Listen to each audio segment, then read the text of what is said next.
Welcome back to the Warehouse Podcast. I'm Tyler, Jesse. And I'm Eli. and that's right. You're hearing all three of us for a rare treat of a podcast with all three hosts. Guys, how does it feel to be back in the saddle here? I got so excited and anxious about all three of us being here that my voice cracked when I said my name. Wow, I didn't even notice it, so we powered on through. Um, but Jesse, how about you? How are you feeling? There was already an awkward silence there because I didn't direct the question to either one of you, so we're kind of right back at It's it okay. Yeah, 100%. right. It feels great. The O's are doing great in spring training. So the everything's positive right now, beyond except the starting rotation, but everything else is positive. Yeah, I mean, as I've said in an episode recently, spring training doesn't really matter, but at the same time, it's fun to get kind of, wrapped up in all of it. And I'm feeling good too. But Eli, you seem to want to jump in here.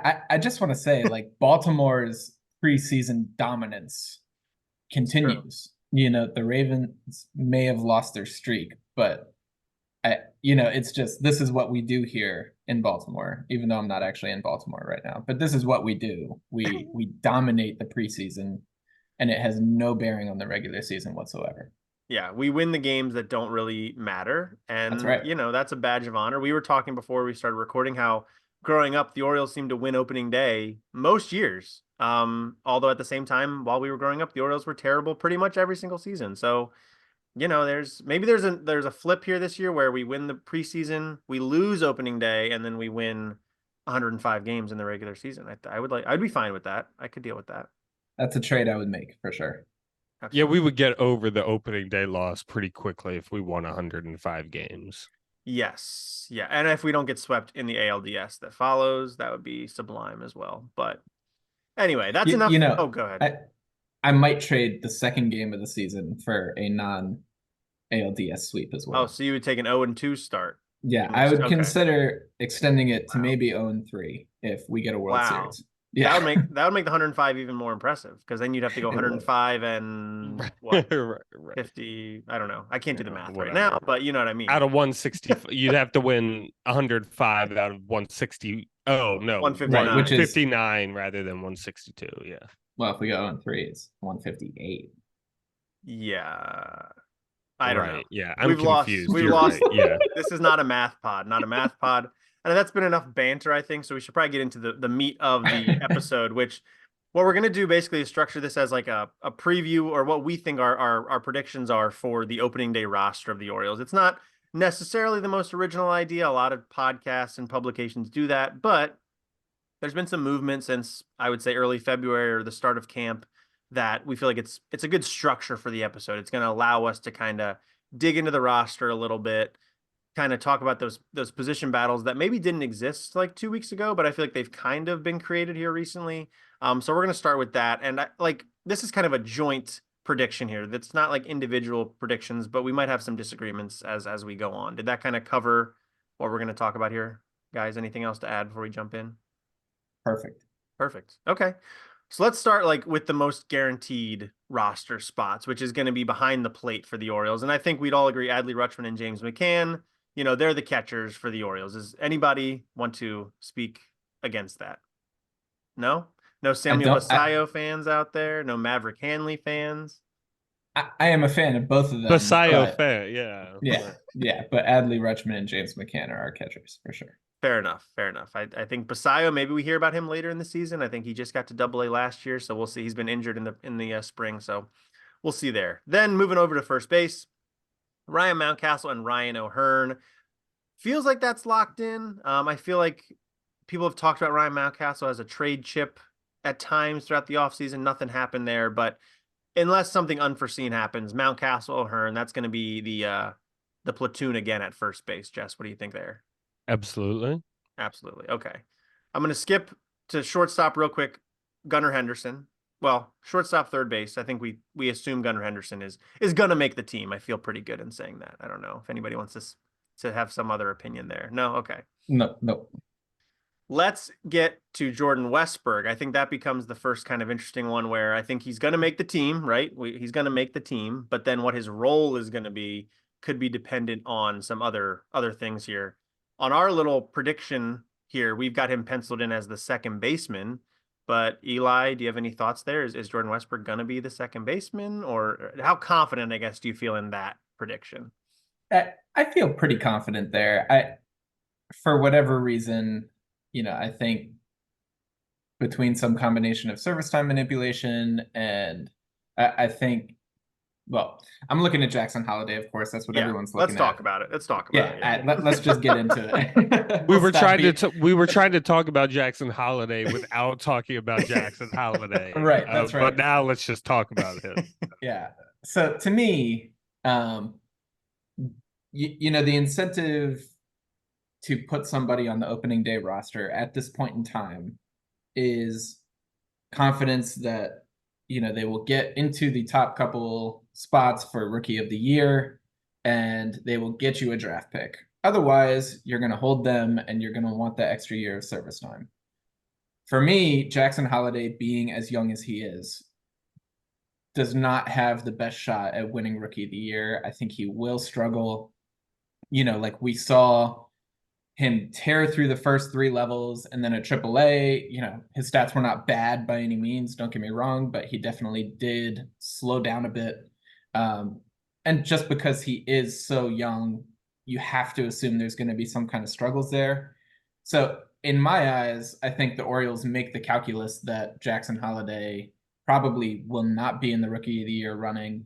And I think there's a very good argument that he could actually do with a little bit of time getting seasoned in the minors. I don't think that's a stretch to say that, the 2 weeks that he spent at AAA is not like the most ideal path for his development.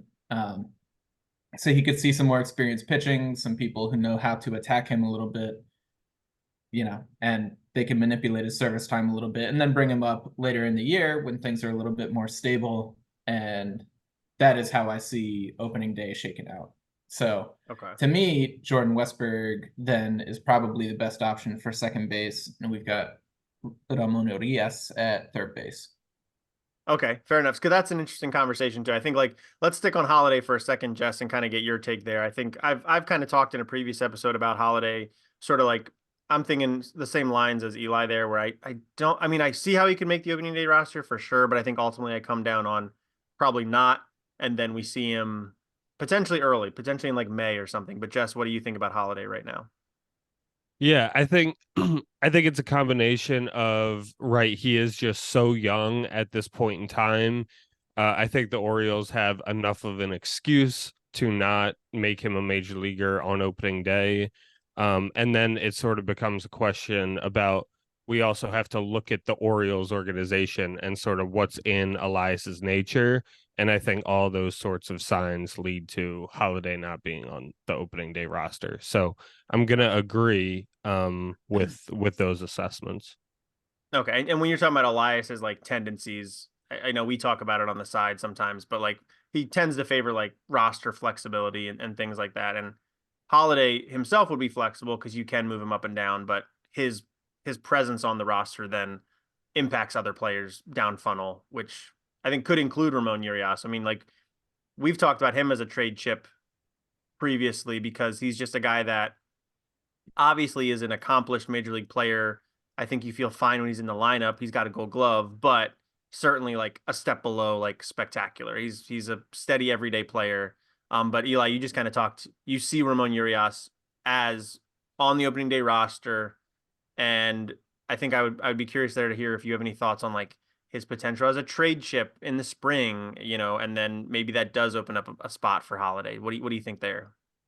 Yeah, I think that, with some of these guys on the fringes, we keep talking about them as trade chips because they seem to be the people contributing marginal value to the team, but also potentially, deserving of a little bit more. Like you said, Urias is a guy who's got a gold glove. He hits reasonably well. He's a league average hitter. And that has a very valuable place in Major League Baseball. So, he's still at below market rates because he's still going through the ARB process. This is somebody that, I think it makes a lot of sense. Potentially you flip him for, a reliever, somebody who could strengthen the last couple spots in the bullpen that we'll get into later. And I think that makes a lot of sense. And then, yeah, you do have a little bit more flexibility. Mateo can obviously play both the middle infield positions. You know, it might open up some third base at bats for the likes of Kobe Mayo. I think it gives you a lot more flexibility as the year moves on if Urias is not there holding down that utility spot. Yeah, it's a thing. Like, I think at this point in the spring too, it's like everybody's waiting for the other team to blink a little bit too. So I wonder how much is really out there for a trade at this moment. Whereas like even bad teams, they're probably holding on to stuff right now and saying like, all right, let's get into the regular season, see where we sit, and then maybe we could pull off a trade. Like we can get rid of this closer or setup type bullpen guy that we don't really need because we're going to only win 65 games. And maybe with Urias, you secure like an infield position for the next 2 seasons or whatever. That just might not be available right now. And I Um, think yeah, real quick, sorry, on yeah, a similar note to the blinking, I think that, you know, bullpen arms in particular, when you take a look at the season ahead, you know, as pitchers are ramping up to game speed, you know, this is the time that they get hurt, and this is the time that you have the most uncertainty in what your bullpen is going to look like, I think, as you come into the year. So I do think it's a bit more difficult during spring training to trade a relief arm for that reason. Um, just because, you know, you pull one out and then somebody goes down, and now your bullpen looks extremely thin heading into the season. yeah, fair enough. Jess, I feel like I'll ask you this question. I know we didn't like prep about this, but you talk a lot about like with trades. I feel like you talk about timing of trades a lot. Like I'll be the one to typically be like, let's go get the player now, and you're like, well, what benefit is getting the player in March versus getting them in July? Like obviously you get them for 3 more months, but you maybe give up a little bit less. But like, what do you think about the timing of a trade? Is something, does that make sense now, or if you're the Orioles, would you just wait until July at this point, or does it not really matter? As far as Urias specifically. Yeah, Urias, or we'll talk about some guys later, but yeah, let's talk about Urias specifically. The Yeah, timing. yeah. I mean, I think right now, the problem for the Orioles in a sense is that he probably is one of the better options the Orioles have at this moment. So I think that's why it makes sense for him potentially not to be traded immediately, but then a few months down the line, if Jackson Holliday is competing, for the infield and that sort of thing, and maybe eventually Kobe Mayo or something like that, I think later in the season you get into a situation where potentially Urias is more expendable. But I think if we're looking at the infield right now, it definitely, he's one of the options that we have, and I think he's a very good option. And I think at this moment in time, it makes sense for the Orioles to keep him and to hold him for right now. Yeah, fair enough. I think that makes a lot of sense, and I feel like we're all pretty much in agreement on the infield to this point. But let's like kind of round out the infield by talking about Jorge Mateo. It seems like he's being positioned as a utility role type of guy this season more than in previous, where he was more of the everyday shortstop. That role for him kind of evaporated last season as Gunnar Henderson got more comfortable, kind of became the shortstop every single day, still occasionally moved over against left-handed pitching. But Mateo, they're pitching him as kind of like every man, like the guy that can do everything. They're going to have him play center field a little bit this season. I think he's potentially competing for a roster spot with some guys they've brought in this offseason as well, including Colton Wong, who they just picked up a couple days ago. They also re-added Tyler Nevin, which Jesse talked about in a podcast earlier in the offseason. And then they also signed Nick Maton, I think that's how you say his name, from the Tigers Yeah. as well. So I think that's kind of like the utility spot there. They're not all going to make it. Probably only Mateo's going to make it, but does anybody want to make a case for literally any of these other guys? Maybe Wong is the most interesting. Jesse's shaking his head no, doesn't want to touch it. But No, Well, go ahead, Jess. I was just gonna say, yeah, Wong is the most interesting, and I think he is after, but I definitely don't see Wong, taking Mateo's place. That's not gonna happen. yeah, Eli, you want to jump in? Yeah, I agree. I don't see Wong taking Mateo's place. That said, I think that there could even be a spot with him. You know, if we say like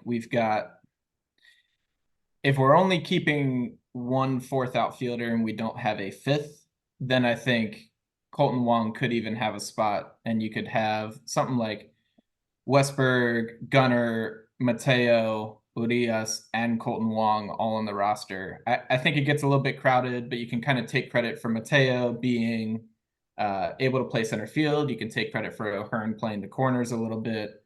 And then, you can kind of start to see the balance of the roster in that sense. And, Wong is a left-handed hitter, unlike Mateo Urias and Westberg. So, he does have that going for him, and maybe set up a platoon kind of situation between Wong and, well, Urias has reverse splits, but Wong and Westberg, maybe something like that if Westy is struggling for whatever reason. So I think there's a path for him.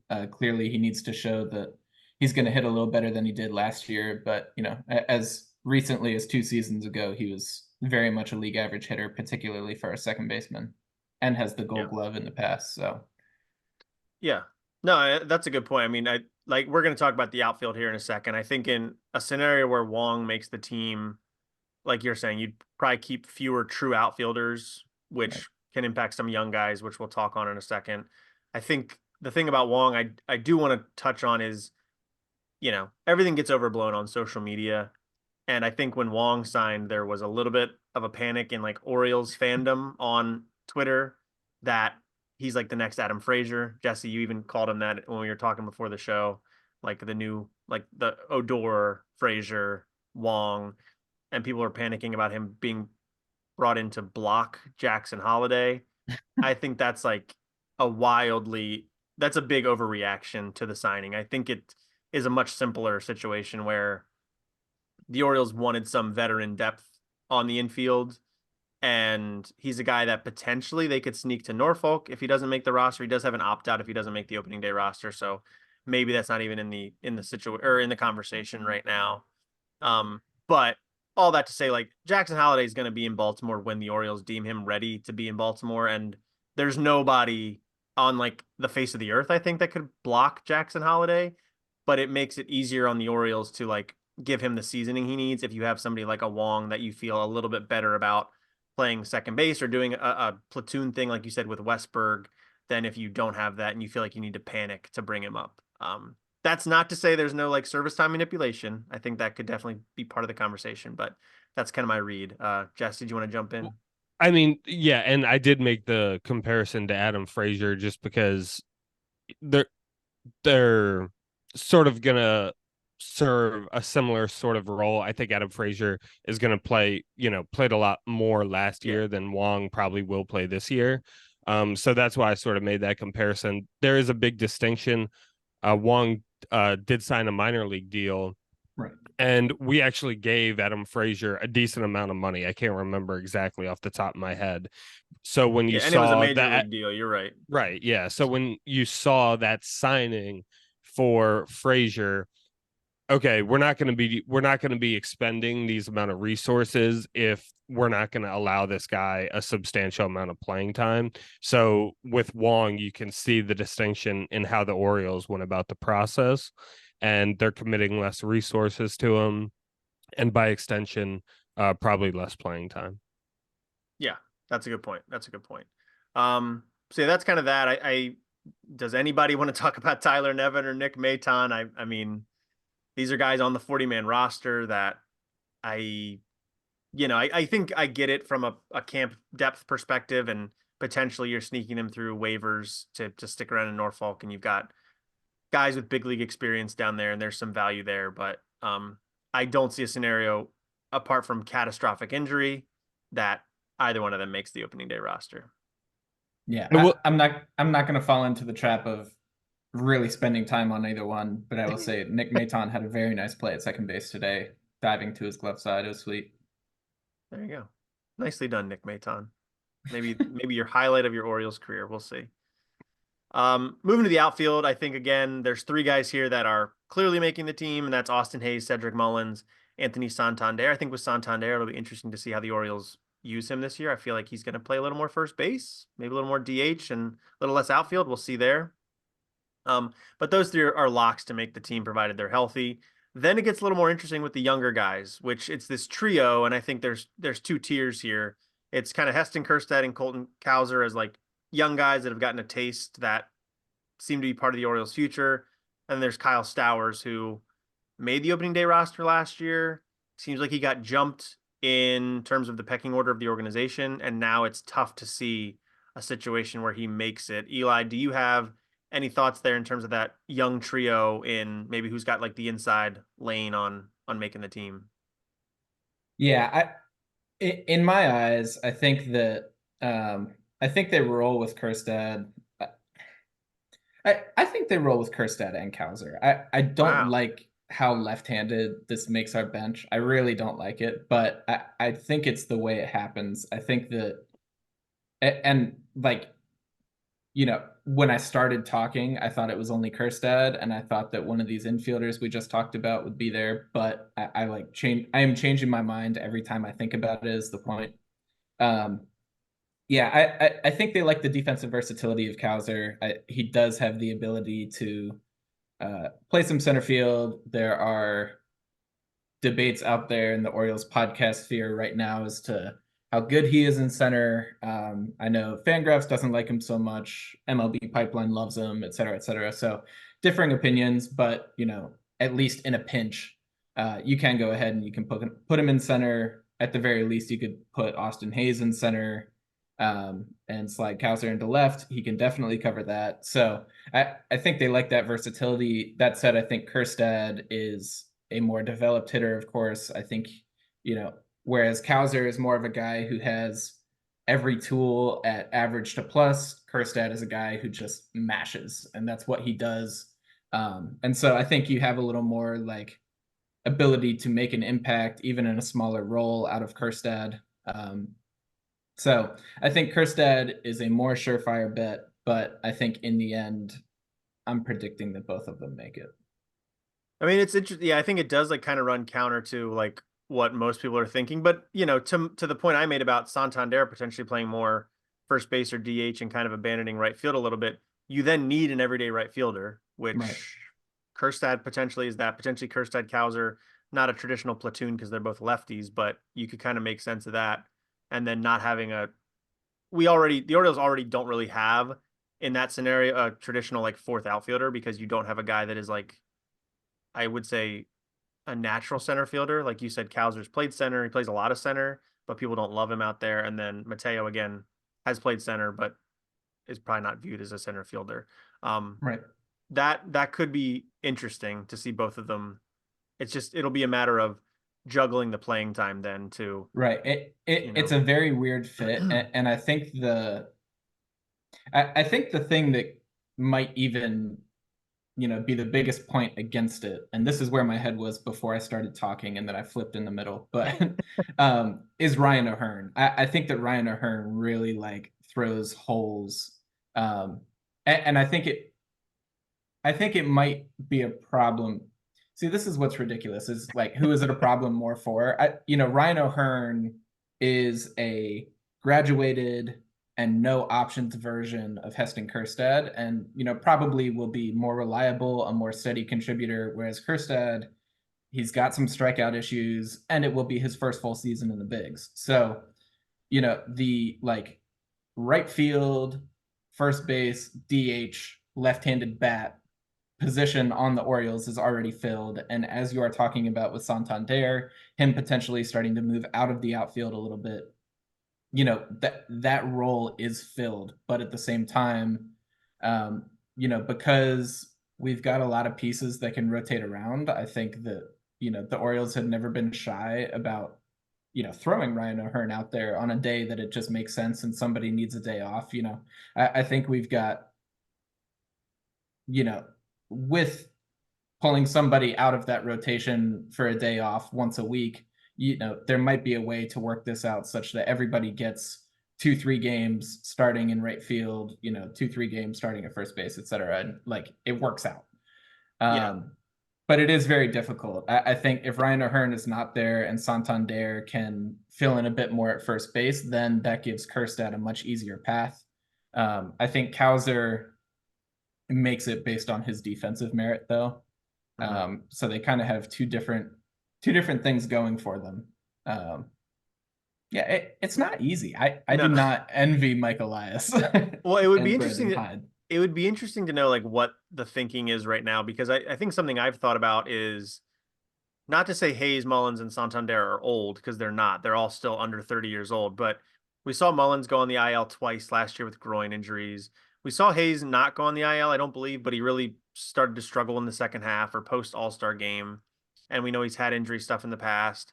I wonder if they want to get these younger guys in to say, like, let's get Mullins and Hayes off their feet a little bit more often, because we want them closer to 100% all year versus, Mullins was pretty bad after the groin injury. He was terrible in the playoffs offense. I mean, I think defensively Mullins was still quite good. So that's what's kind of interesting is the hitting just really fell off, but it didn't seem like his legs were necessarily gone, because he was still getting to some balls in the outfield, but the offense just like really fell apart after he got back from that first IL stint.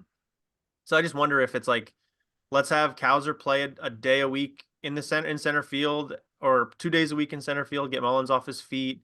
Let's have Kerstad play right field a day, left field a day. And it's just like, you're going to have more, not necessarily platoons, but just like rotations to kind of keep everybody healthy.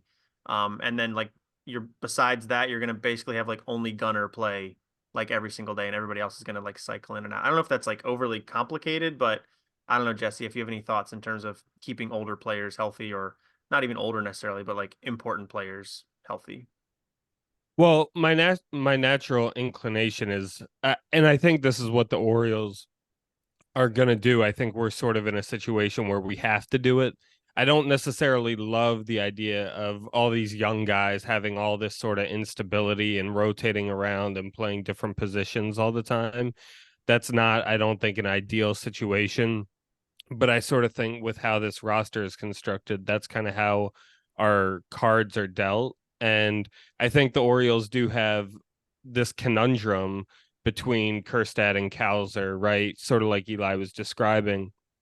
Kerstad is the bat, at least at the moment, has the power, has the sort of, the guy you want to come off the bench late innings for a potential pinch hitting type situation, or coming up in a big spot, in the batting order, um, whether he's hitting seventh or something like that, Um, but then, on the other hand, you have Cowser, who's sort of the more not going to give you that offensive punch that Kerstad will, but it's kind of more, yeah, like Eli was saying, closer to a five-tool player.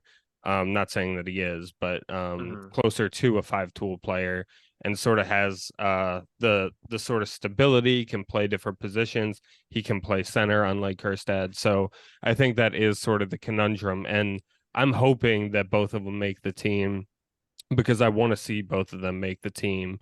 But if both of them do make the team, yeah, Hyde is going to have some daily challenges in filling out that lineup card. So, Yeah. but it'll be interesting to see what they do. But I definitely hope both of them make it. And this roster is constructed in a way, and this whole Orioles rebuild has been constructed in a way where we are relying heavily on our young players, and our young talented players.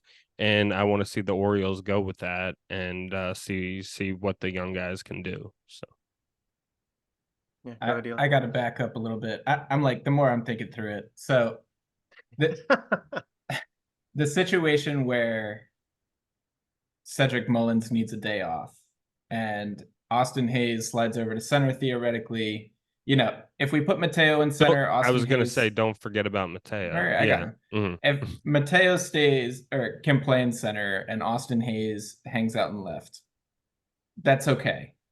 The situation where Austin Hayes needs a day off, if we are going to have Mateo play left, and have some speed there, that makes sense. But if Cowser is not on the roster, and the ghost of Ryan McKenna is standing behind me through all of this, haven't talked about him yet, right? But in the situation where Cowser is not on the roster, you are putting yourself in a spot where Heston Kjerstad is in left, in a large left field. He is not a bad defender, but he's not a good one either. And Anthony Santander is in right, or Ryan O'Hearn is in right. that is not a good setup, particularly with, like how big the outfield is in left field. So in my eyes, yeah, if Cowser is not on the roster, Ryan McKenna has to be, is the way that I look at it. Yeah, I mean, Yeah. the thing about Ryan McKenna is the Orioles had Ryan McKenna last year when Mullins got hurt, and they decided we need to go get Aaron Hicks, the corpse of Aaron Hicks, who the Orioles then Right. turned into. I won't say the Orioles turned into because he's had a really good career. He thankfully was good, but I don't think the Orioles view McKenna as like a viable everyday option. Yeah.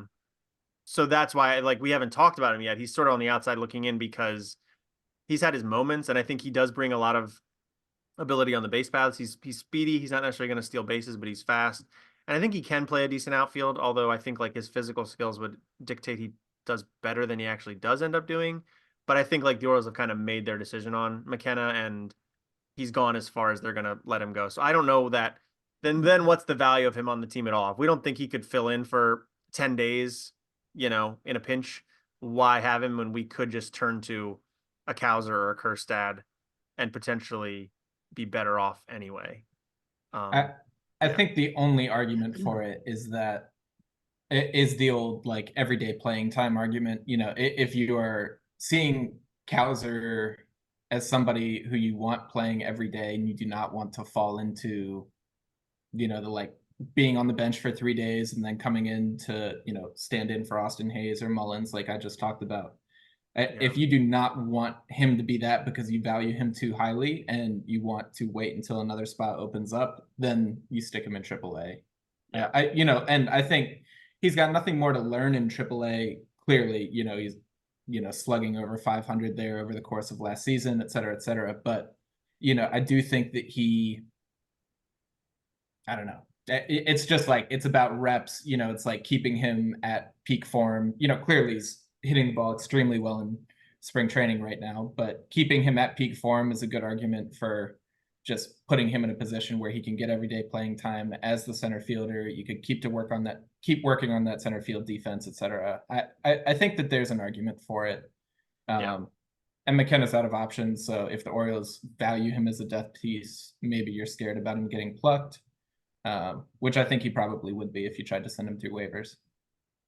Yeah, that's kind of where I'm at with it too. Is ultimately I feel like McKenna makes the team, and then one of Cowser or Kerstad, because I think we're going to see Santander play a lot more DH, potentially be like not an everyday DH, but he played more DH last year than ever before. I think he's going to be there even more, and then you need somebody to play the corners, and I just think like I think Kerstad makes the team. The offense needs pop. They need more power, and Kerstad is just that guy right now. But I could definitely see as the season unfolds, Cowser coming up and being a very important part of this team. But I just think right out of the gate, Kerstad makes the team.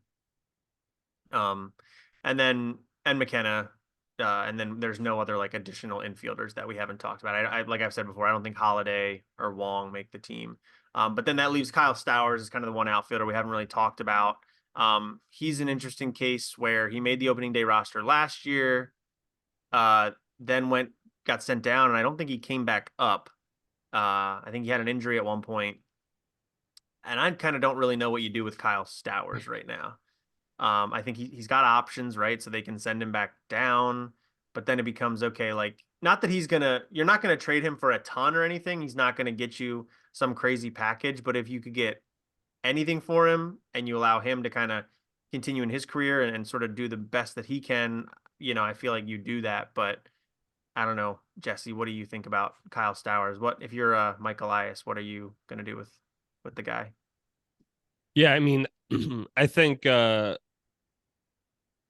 sort of at a point with him where sort of trading him becomes the most viable option or the best possibility of what to do with him. Yeah, I mean, there is theoretically a pathway for him to make the team, or to make the team at some point during the season, like with injuries and stuff like that. But yeah, I just think we have too many solid young options coming up through the system, it seems like, Stowers' window is like quickly evaporating. So I don't see, there's nothing Stowers does really that it cannot be replicated in Kauser and Kerstad for the most part. So that's really where his big downside is that he doesn't really have the skills that either of them have. And he hasn't been able to prove really. Granted, at the major league level, they haven't either, to the same degree. But overall, I mean, I think his window is just not there. So I think the Orioles have to sort of begin to entertain, okay, maybe not Stowers alone for somebody else, but maybe Stowers and Urias in a few months, or Stowers and one other of these sort of, more fringe, more AAA or quadruple A type players, end up getting dealt for a bullpen piece that we need, or something. Yeah, fair enough. Yeah, you don't just give him up to give him up. I think Elias has talked about that before. Like, you don't just make a move to make a move just because like Kyle Stowers doesn't have a place in the Orioles setup right now. Doesn't mean you just trade him. But yeah, we're kind of near the end of the rope there. But okay. Eli, did you have anything else to add there? Yeah, one last note on Stowers is, like I think the everyday fan has largely like removed him from their mind. But this is a guy who over the last 2 seasons, let's see, in 163 games at Norfolk. So, a full major league season at Norfolk over the last 2 seasons. OPS is around 880. He's hit 36 home runs. His OBP is around 360. This is like, and obviously the International League is sort of a hitter-friendly situation, but this is a very legitimate like prospect still. He by no means is seeming to like show that he's not giving any indications that he's not a fourth outfielder in MLB. I think that he's got 0.07 years of service time. So, when you are trading this guy, it is a pretty like high floor. The ceiling is definitely not that of a Kauser or Kerstad, of course, but it's a relatively high floor. He's a fourth outfielder, and you get 6 years of control over him. And so from that standpoint, I think a trade makes a lot of sense. For a couple years of a reliever, you're giving sort of a like, not like a foundational piece for a roster, but, a cheap and kind of stable position. And you're shoring that up for a team, particularly one that might be rebuilding right now, that might be, et cetera, et cetera. You're giving them a piece that they can, try to develop into an everyday guy, or just, at the worst, he will be a contributor for 6 years at below market rates. So, yeah, I think the name that comes to mind with Stowers is Mike Yastrzemski. Was in the Orioles minor league system for forever, kind of, and this was an Elias move. He kind of was out of his picture, and trade him to the Giants for nothing, and he's a viable everyday type player for the Giants, which kind of came out of nowhere. Stowers was a more high profile prospect than Yastrzemski was, and who's to say he doesn't do something similar? So yeah, you don't just throw him away for nothing. So I think that's a good point. All right, so that's the batting order, or that's the the position players. Let's talk about the pitchers. The rotation, we're down Kyle Bradish and John Means for the start of the season. We know that, but the first three seem to be pretty much locked in with Corbin Burns, Grayson Rodriguez, and Dean Kramer. Then it gets a little more interesting with the 4 and the 5 spot. We've got Tyler Wells and Cole Irvin penciled in there, although the recent addition of Julio Teheran, I think, seems to throw something of a monkey wrench in there. I don't know if it was you, Eli, or Jesse. I'm not sure who was talking about it before the podcast, but we talked about potentially, does Wells go to the bullpen now, and does Teheran come into the rotation? Eli, you're kind of the pitching guy around here, so maybe I'll ask you about maybe that trio though, Wells, Irvin, and Teheran. How do you see that shaking out? Yeah, it's an interesting question. I don't think I'm so far as to say that, Teheran is going to boot Tyler Wells. I think we got to see what he looks like. I think that the Orioles kind of operating strategy right now is to start the season with Wells and Irvin, but I think they would also be grateful for a situation where Tehran really shows that, he can hold it down for a month or two until John Means comes back, and then they can let Tyler Wells settle into that bullpen role that I think we all think he's eventually going to take on this year. If you look at Wells in seasons that, he was predominantly a starter, like last year, 4 of his 5 pitches grade out as below average. Whereas when you put him in the by Stuff Plus, when you put him in the pen, that 93 all of a sudden becomes 97. You can let him eat at the top of the zone a tiny bit more. And he's very much a different pitcher. So I think we all want to get him there eventually. But, the minor league signing of Tehran, I do not think is enough to immediately bump him. I think we got to see a little bit from him. I would anticipate that on opening day, Tyler Wells and Cole Irvin will be in the starting rotation. But, I do think that Tehran is kind of a hopeful play to bump Tyler Wells from that starting spot, I think. Yeah, I mean, it's interesting because I feel like if we would have talked about Wells and Irvin, we wouldn't have known about Tehran a few weeks ago. But in terms of like your pecking order of Wells and Irvin, I feel like the vibes coming into the spring were, well, Wells is clearly, a cut above. We've seen him be a really competent big league pitcher for the Orioles recently. Obviously had the struggles in the second half 2 seasons in a row, but in general, we know what he can do. Whereas Irvin, we saw him kind of be a disaster early last year, rebounded later, was kind of bouncing between roles. He was kind of the swingman in the second half. But now after that first start where Irvin's touching 96 miles per hour from the left side, then you pair that with the reputation he had coming from the Athletics as like an innings eater, solid type guy. I feel like those positions have jumped now, where Irvin, I think, feels more like the 4 and Wells the 5. And it also reminds me that Wells started last year in the bullpen. He wasn't in the rotation to start the season. So Jess, I kind of just said all that to vamp and kind of send it to you for what your thoughts are on the back of the Orioles rotation.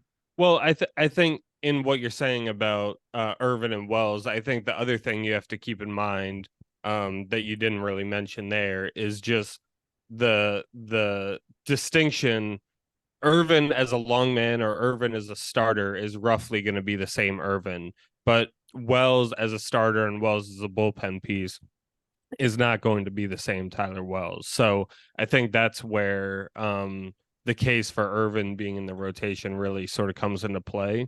I actually do think Tehran probably has a bit more of a shot than it sounded like Eli was describing. I do think the Orioles can now, assuming there's nothing, more wrong than John Means than sort of what we believe, right? Right. Which is that he's not really hurt. They're just kind of right. slow playing him. Yeah. Exactly. So if John Means is definitely going to come back in a month, then I could definitely see the Orioles saying, why are we going to mess around and sort of have Tyler Wells be a starter? Let's just have him get comfortable in the bullpen. We want him there all year. And we signed Tehran. He made starts last year. If things go well, we're only going to need him 4 or 5 starts. We can keep him around until we need to let him go, basically. So why are we gonna sort of jeopardize Wells for just a few starts? Not jeopardize him exactly, but let's just make things as comfortable for him as possible in the bullpen. Let's have him, have a full year just pitching in the bullpen. And then as far as Tehran, we'll get hopefully a few good starts, even if they're not that great.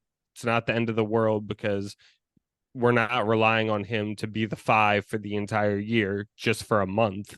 And then we'll figure things out. And with the number of off days too, the Orioles have, there might be some opportunities to sort of fudge things and to even take him out of the rotation skip his spot in the rotation for a week or something like that. Mm-hmm. If the Orioles feel like he's really not pitching well. So yeah. I just think given all that, I do think Tehran, right. Not that you rearrange everything for Tehran because of course he used to be a really good pitcher. He's not that pitcher anymore. Not that you rearrange everything and to accommodate him necessarily, but I think he sort of works as a convenient placeholder at the beginning and to start the season. So I could definitely see him being the 5. Yeah, I do like that. I mean, it has felt, I will say, like after we learned about the injuries with Bradish and the slow playing of Means, it did feel like the rotation was sort of a pitcher light because then you take Wells and Irvin out of the bullpen. That makes that feel light. Like you've got to balance things somehow. I think we were thinking maybe they'd go sign somebody like a Michael Lorenz into a 1-year deal because he's a guy that you could put at the back and then transition him to the bullpen when Means is healthy or when Bradish is back or whatever, however you want to do it. Tehran is certainly a lower cost, a little bit less exciting than Michael Lorenzen, although Michael Lorenzen isn't great. So if you can get Tehran for similar production for a minor league contract, I understand that. I'm sure the Orioles have some internal models they look at to kind of say like, hey, we can get this guy for 10 million or this guy for a handshake and a cup of coffee. Like, what do you want to do? Tehran makes a lot of, so I like that justification, Jesse. I think that makes a lot of sense. Yeah, just one more little note. I think Jess makes an important distinction. I think we're talking about like, I think as a consensus on our pod, we would prefer Cole Irvin in the rotation to Tyler Wells, and that's kind of how we've been saying it. But I think the distinction is that is not necessarily because we think Cole Irvin can replicate Tyler Wells' first half last year where he led the AL in WHIP and all that stuff. It's not necessarily that he's a better starting pitcher. It's that Wells has the upside in the bullpen that Cole Irvin does not, right? And Cole Irvin is who he is, as a starter and basically like is not very valuable to us in the bullpen, whereas Tyler Wells really can be extremely valuable. We saw that in his rookie season. And that's kind of the motivation for wanting to get him out of the rotation and kind of putting him below below Irvin on the pecking order for the rotation in my eyes. Yeah. Well, and Irvin is going to be a long man in the bullpen, and Tyler Wells can have multiple roles in the bullpen too. So that's also important. Can handle high leverage, right? Right. Well, and to your point with like fudging things early in the season, you don't totally need a long man early in the season because there's the off days and things. And plus, like the Orioles have a few options that we'll probably touch on really quickly here that you can call them up in a pinch if somebody gets knocked out a day and you had to do a bullpen game all of a sudden and now we need Bruce Zimmerman to come up and throw 4 innings on a Tuesday. Like we could probably do that and it's not a huge deal. So I think that's important too. You don't need a long man in March and April necessarily. Okay, cool. Then moving into the bullpen, again, a couple of the spots seem solidified. Of course, no Felix Bautista this year, or at least they're saying maybe he could potentially come back very late in the season, but he's not in the opening day discussion. So the back of the bullpen is going to be Craig Kimbrell as the closer, Yenier Cano in sort of a setup role, followed by Cianel Perez, Danny Coulombe, and hopefully a 100% healthy Dylan Tate. Those seem to be the locks. That leaves 2 more spots open if we're considering Tyler Wells as part of the bullpen and Julio Tehran as part of the rotation. So 2 spots left. Let's talk about some guys that had success in the big leagues last year for the Orioles, and that would be Mike Baumann and Brian Baker. I think it's interesting there. Baumann had a pretty good season for the Orioles and then was demoted late in the year, was not part of the postseason roster. Eli, you kind of speculated maybe there was some injury or some tiredness. He certainly wasn't quite as effective late in the season, so there could be some of that there. But, if Baumann is healthy, I don't know that I call him a lock for this roster, but I like him a lot better than some of the other options I see here. Yeah, I agree. I was doing some data diving on Wanda St. Charles and kind of trying to understand exactly how good his fastball is. And I, went and did some filtering for pitchers who had thrown 104 seam fastballs in AAA and at over 96 miles an hour. And I was like, wow, Wanda St. Charles is in terms of induced vertical break right at the top. And then I was like, oh, no way. Mike Baumann is right there. Baumann's fastball really is, it's coming from a high arm slot. It is fast. It has a lot of hop. It's like there's a reason that the Orioles have, continued to try to find a role for him. So yeah, I mean, I personally, I think Mike Baumann is not going to try to be pushed through waivers. I think his stuff is too good. Before last season, Saris actually shouted him out as somebody who, in spring training, had made a couple tweaks and looked like his stuff was going to be really good. And I think for, a good chunk of the season, we did see that, and he was pretty effective. So yeah, I see Mike Baumann here. Brian Baker, I don't know. He just hurts everyone's hearts. Like we all remember game 2.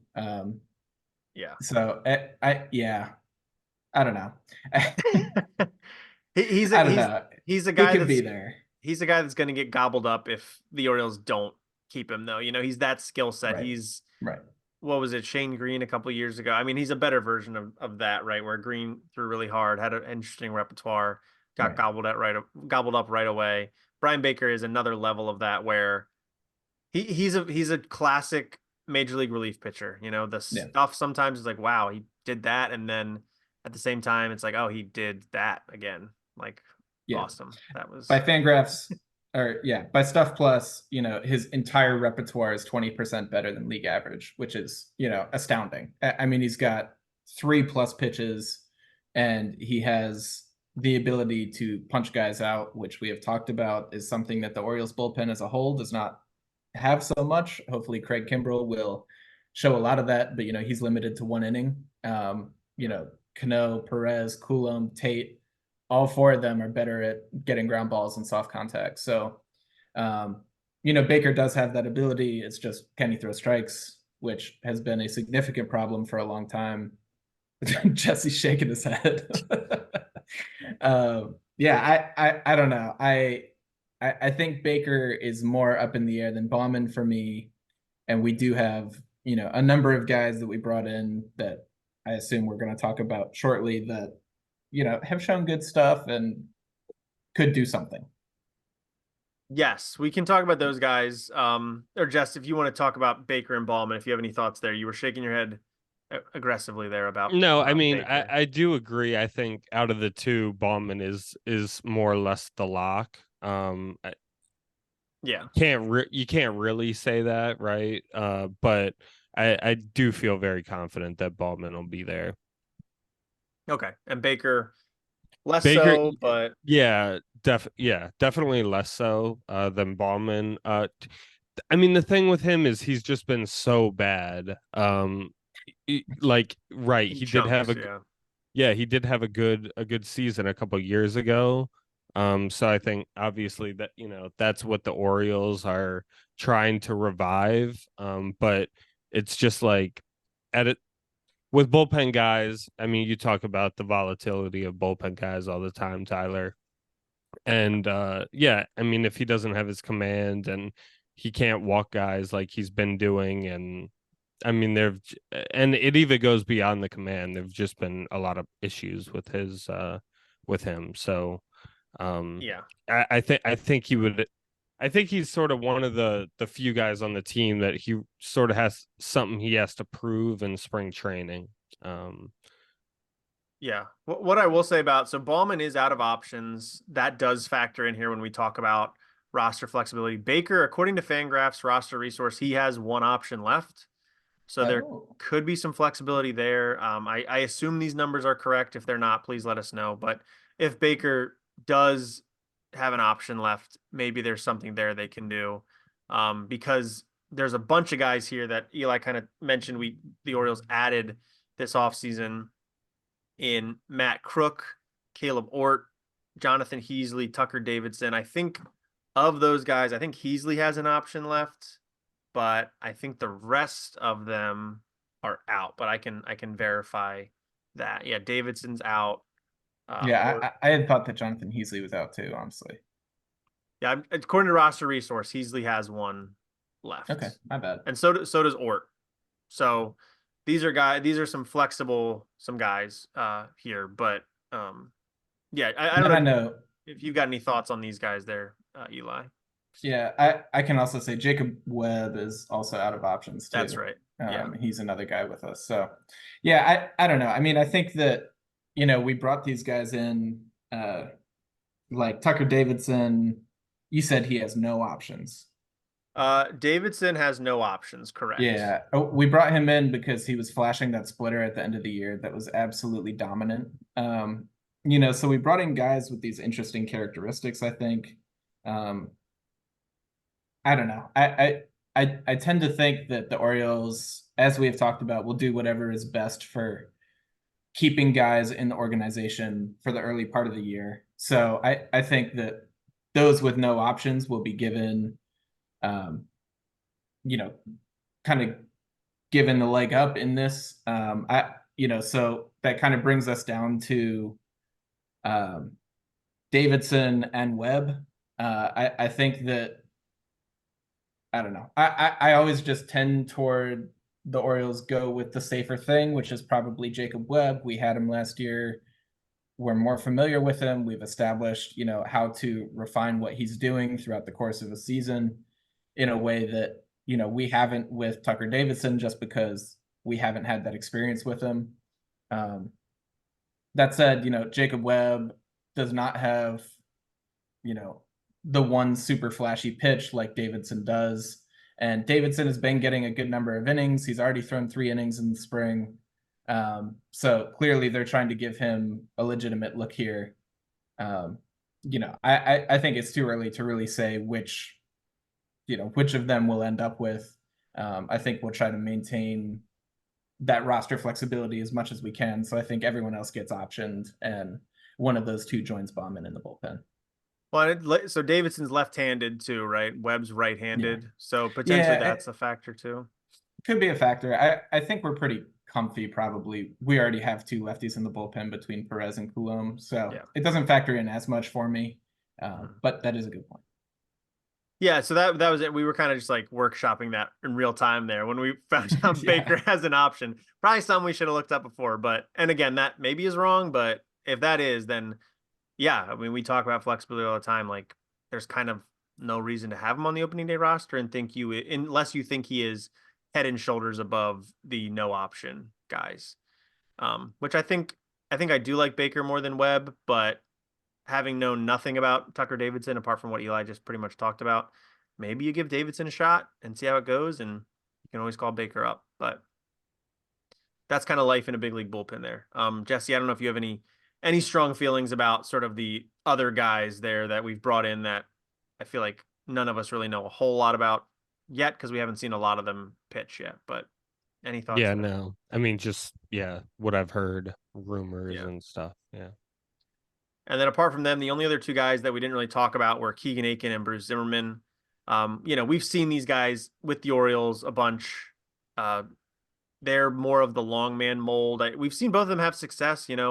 Zimmerman had that great opening or the home opener start at Camden Yards a couple years ago. That was really nice, but has kind of struggled in an everyday role or in a regular role. Aiken has had moments where he looked really good in relief, but then kind of reality sets in, and I don't know that you love his repertoire on the mound as a long man. And again, we don't necessarily need a long man early, but and also they each have 1 option left. So again, there's kind of less incentive for the Orioles to have them on the opening day roster unless they really need a long man type. And I don't know that need exists early on. Yeah, I agree. I do not think that either of them really have a shot at the opening day roster in my eyes. Yeah, fair enough. If they do, something's gone wrong. Right. Which that's always the caveat. If there's an injury, like this kind of upends everything. And, we've got 4 weeks between now when we're recording on March 1st and opening day. But yeah, that's kind of how we see it now. So let's just do a quick recap of like the fringy stuff. We talked about the infield. I think we sort of came down on the fact that none of the fringy guys are going to make it unless you consider Mateo and Urias fringy. They're going to both be on the team, but no Holliday, no Wong, no Tyler Nevin or Nick Maton for those fans of those 2 players. And then in the outfield, I think we came down on McKenna making the team and Kjerstad making the team. Is that correct? Unfortunately, I think. Okay. Yeah. Eli Begrudging. I'm holding out hope that we choose Kauser over McKenna, but I I'm not convinced that it's right. yeah, I'm hoping for that. Yeah, I made clear I was hoping for that too. Okay, so just me. I was the only one that said McKenna. I mean, Jess and I have both said hoping. Yeah. I'm not sure I'm ready to say I think that Kauser is on the opening day roster, but I hope that he is. Fair enough. I think we all have Tehran making the opening day roster, potentially as a starter. Eli, maybe. Yeah, I'll let you two hold on that. Okay. I'm not quite ready to say it. He has been, reasonably effective. So I think, everything that you guys said with employing him for a month and then sending him on his way, like I think that makes a lot of sense. Very kind of you. It's valid thinking for sure. So I am not trying to poo-poo on that. I'm not quite ready to say it is all. Fair enough. And then if he does make it, there would just be two sort of fringy spots on the bullpen beyond the locks, and we're giving those currently to Mike Ballman, and I think we settled on Tucker Davidson, which would land Brian Baker in the minors if he does have an option left, which he does according to Roster Resource. Yeah, I'll just give a quick note on Davidson. People talked more about this at the time, but last year his split finger had a batting average against of 105, slugging against of 158, and the expected batting average and expected slugging were even lower. He got whiffs on over 52% of swings against it. It's a wildly effective pitch. So just for reference, like this is the reason we're talking about that as a weapon. Hopefully the Orioles are employing that. But yeah, I mean him versus Jacob Webb, I'm not going to go to war over it for sure. Fair enough. All right, well, that kind of wraps up our discussion on our projection of the opening day roster. We tried to fold in some news of moves the Orioles have made in recent weeks. It's, opening day is almost here. We got a couple weeks left. Spring training's in full gear right now. The Orioles just can't stop winning baseball games. It's a glorious time down there in Sarasota and southern Florida area. Eli knows that area, I think, the best of the three of us, I would imagine. It's sunny. It's sunny. I think today was up in here in Baltimore. It is, well, I'm not quite in Baltimore, but I'm close to Baltimore. 47 degrees and cloudy. So, it's funny you say 47 because it's 74 here. Wow. You put them together, you got a little palindrome of a temperature there. Beautiful. But okay, Jesse, anything else to add there to the temperature discussion or anything on the roster? How is it in New York? What's it like in New York? I mean, it's cold. Okay. It's cool. Weatherman. I don't know any more details than that. Fair enough.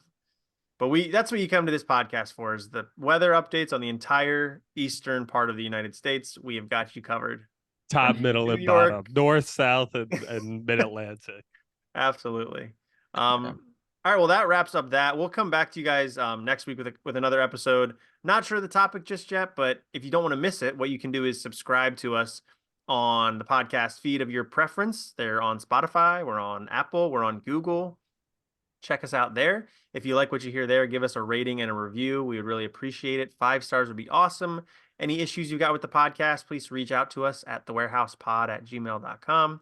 Also, you can see us on YouTube. We recorded this video for this episode, so if you're listening to it on audio, please head over to YouTube and check us out there. You can subscribe to us for free there as well. We're a little bit over 200 subscribers now. You guys have been incredible. We really appreciate the support there. Would love to get to 300 now. I thought if we got to 200 by opening day, that would be amazing. We crushed that. So let's get to 300 by opening day. That would be amazing and incredible. And you would validate me asking for it right now, which Jesse and Eli, I think, is a little bit crazy. No. It was kind of hilarious. Like Tyler started asking, and then instantly we doubled our subscribers. So because people are nice, they're like, "Oh, this helps them, and we like it. Like, let's subscribe." So we really, really appreciate it. So it does help us. We are grateful, and I think overall, like our numbers on YouTube have shot up as we have been starting to do a little bit more over there. So grateful for all the support on YouTube to those listening. Yeah, and if you're on YouTube, leave a comment down below on what you think of our predictions here. Did we get something dead wrong? Let us know. We try to respond to every comment we get, so leave us a comment there, and we'll try to get involved. It's been awesome. I have a quick prediction. I think we're going to get railed for our Jackson Holliday comments. And that's fine. I love the passion. I just Yeah. try to be I would logical. love for him to be on opening day. I don't think it'll happen, but I think we're gonna get slammed for that. Yeah, with a wet blanket podcast. That's us, pretty much. That's right. And then finally, just follow us on social media at the Warehouse Pod on Twitter, Threads. We're on Instagram. We're not super active, but give us a follow there. But mostly going to be the podcast feed and YouTube for other interactions. But I think that's all we got, guys. We'll be back next week with probably a solo episode from one of us. And yeah, but it's been fun getting to reconnect for this last 45 minutes or an hour, whatever it's been. We haven't done it in a long time. It was great. I miss you guys. Been cool. Absolutely. Well, I think that wraps it up. Until next time, this has been the Warehouse Podcast. I'm Tyler. I'm Jesse. And I'm Eli. Thanks for listening.